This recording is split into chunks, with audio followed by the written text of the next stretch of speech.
الحمدللہ رب العالمین والصلاة والسلام علی سید الانبیاء والمرسلین اما بعد اعوذ باللہ من الشیطان الرجیم بسم اللہ الرحمن الرحیم ومن لم يحكم بما انزل اللہ فاولئک هم الکافرون صدق اللہ العظیم اللہم صلی علی محمد وعلی آل محمد وبارک وسلم رب اشرح لی صدری ویسر لی امری واحلل عقدۃ من لسانی یفقہوا قولی واجعل لی وزیرا من اہلی آمین یا رب العالمین۔ ناظرین کرام السلام علیکم ورحمۃ اللہ وبرکاتہ۔ اللہ تعالیٰ نے جو دین اسلام ہمیں عطا فرمایا وہ ایک مکمل ضابطۂ حیات ہے، اور یہ دین تقاضا کرتا ہے کہ پورے کے پورے دین پر عمل کرو۔ قرآن کریم میں اللہ تعالیٰ نے سورۃ البقرہ آیت نمبر 208 میں فرمایا یا ایھا الذین آمنوا ادخلوا فی السلم کافہ، اے ایمان والو اسلام میں پورے کے پورے داخل ہو جاؤ۔ اب پورے کے پورے اسلام میں انفرادی زندگی بھی ہے اور اجتماعی زندگی بھی شامل، ایمانیات، عبادات، معاملات، اخلاقیات، خوشی غمی بھی شامل، گھر، کاروبار، معیشت، معاشرت، سیاست، عدالت، ریاست، سب کچھ شامل ہے۔ اس سب کے بارے میں قرآن کہتا ہے ادخلوا فی السلم کافہ، اسلام میں پورے کے پورے داخل ہو جاؤ۔ یہ جو آج ہمارا تصور ہے بھائی دین کا بھی کرو دنیا کا بھی کرو، کون سی دنیا بھائی؟ مسلمان کی دنیا تو دین بن جاتی ہے۔ سبحان اللہ، مسلمان کے معمولات جب اللہ اور اس کے رسول صلی اللہ علیہ وسلم کے حکم کے مطابق انجام پائیں تو وہ شادی بھی ہے تو وہ اسلام ہے، عبادت ہے، وہ غمی کا موقع بھی آ جائے تو وہ بھی عبادت بن جائے گی، وہ کاروبار کرے گا تو وہ بھی عبادت بن جائے گی۔ سبحان اللہ، یہ کلیئرٹی ضروری ہے۔ البتہ جزوی طور پر اسلام پر عمل ہو، پارشلی اسلام پر عمل ہو تو یہ اللہ کے ایکسیپٹیبل نہیں ہے۔ جزوی طور پر اللہ کے دین پر عمل اللہ کے ہاں قابل قبول نہیں ہے۔ اللہ تعالیٰ نے فرمایا سورۃ البقرہ آیت نمبر 85 میں افتؤمنون ببعض الکتاب وتکفرون ببعض، کیا تم کتاب کا ایک حصہ مانتے ہو ایک حصہ نہیں مانتے؟ کچھ احکام پر عمل کرتے ہو کچھ احکام پر عمل نہیں کرتے۔ نماز کا حکم تم نے مان لیا، بہت اچھی بات ہے، روزہ تم نے رکھ لیا، بہت اچھی بات ہے، زکوٰۃ تم نے دی، قربانی تم نے پیش کی، بہت اچھی بات ہے۔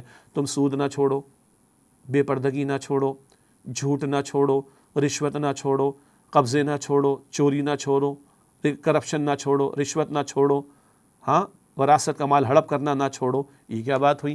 ایک حکم اللہ کا مانتے ہو دوسرا حکم چھوڑ دیتے ہو، ایک حکم پر عمل کرتے ہو دوسرے حکم پر عمل نہیں کرتے، کچھ پر عمل کرتے ہو کچھ پر عمل نہیں کرتے، تو یہ تو اپنی مرضی کی بات چل رہی ہے۔ اللہ کا حکم کا تم نے فالو کیا، ہاں اگلی بات۔ اور یہ جزوی اطاعت جو ہے، کچھ ماننا کچھ نہ ماننا، کچھ پر عمل نہ کرنا، یہ تو اللہ کے یہاں قابل قبول نہیں۔ البقرہ آیت 85 میں آگے فرمایا کہ فما جزاء من يفعل ذلك منكم الا خزي في الحیات الدنیا، تم میں سے جو یہ رویہ اختیار کرے کہ کچھ مانے کچھ نہ مانے، کچھ پر عمل کرے کچھ پر عمل نہ کرے، اس کی سزا اس کے سوا کیا ہے کہ دنیا میں ذلت اور رسوائی ہو، ویوم القیامۃ یردون الی اشد العذاب، اور قیامت کے دن ایسے لوگوں کو شدید عذاب میں مبتلا کیا جائے۔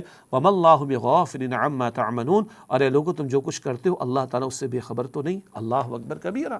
تو بتایا جا رہا ہے کہ بھائی پورے کے پورے دین پر عمل کی کوشش کرو، پورے کے پورے اسلام پر عمل کی کوشش کرو، کچھ لو کچھ نہ لو، یہ پک اینڈ چوز نہیں چلے گا، یہ division in the commandments of اللہ نہیں چلے گی، کچھ مانو کچھ نہ مانو، نہ یہ نہیں چلے گا۔ اس پر تو دنیا میں ذلت اور رسوائی ہے، آج امت کی صورتحال دیکھ لیں، اور قیامت میں شدید عذاب ہے۔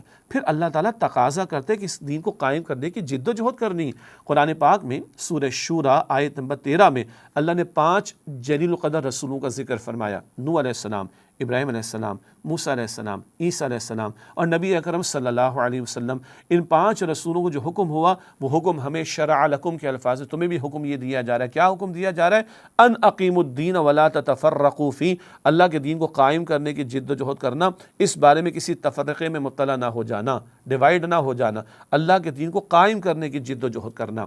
اسی کام کے لیے پاکستان ہم نے لیا تھا، اور اسلام کو ایز اے سسٹم ہم نے مانا ہے، اسلام کو ہم نے نافذ کرنے کے لیے پاکستان لیا تھا، ریاستی سطح پر نافذ کر کے دنیا کے سامنے بقول قائد اعظم یہ تجربہ گاہ ہے پاکستان کہ یہاں اسلام نافذ کر کے دنیا کے سامنے رول ماڈل پیش کریں گے۔ مغرب کے سرمایہ دارانہ نظام نے، کیپٹلسٹ سسٹم نے انسانوں کو غلام بنا چھوڑا۔ اسلام کی عادلانہ تعلیم پر مبنی، سوشل جسٹس پر مبنی سسٹم دنیا کے سامنے پریزنٹ کرنا ہے۔ That was the vision of Quaid Azam. Quaid Azam تو کہہ رہے اس لیے پاکستان لیا تھا۔ اور اگر یہ نہیں ہو رہا ہو تو بڑے سخت الفاظ قرآن پاک میں اللہ تعالیٰ کی 3 فتوے بقول ہمارے استاد ڈاکٹر اسرار صاحب کے رحمۃ اللہ علیہ، سورہ مائدہ کی آیت نمبر 44، 45، 47، وَمَن لَّمْ يَحْكُم بِمَا أَنزَلَ اللَّهُ فَأُولَٰئِكَ هُمُ الْكَافِرُونَ وَمَن لَّمْ يَحْكُم بِمَا أَنزَلَ اللَّهُ فَأُولَٰئِكَ هُمُ الظَّالِمُونَ۔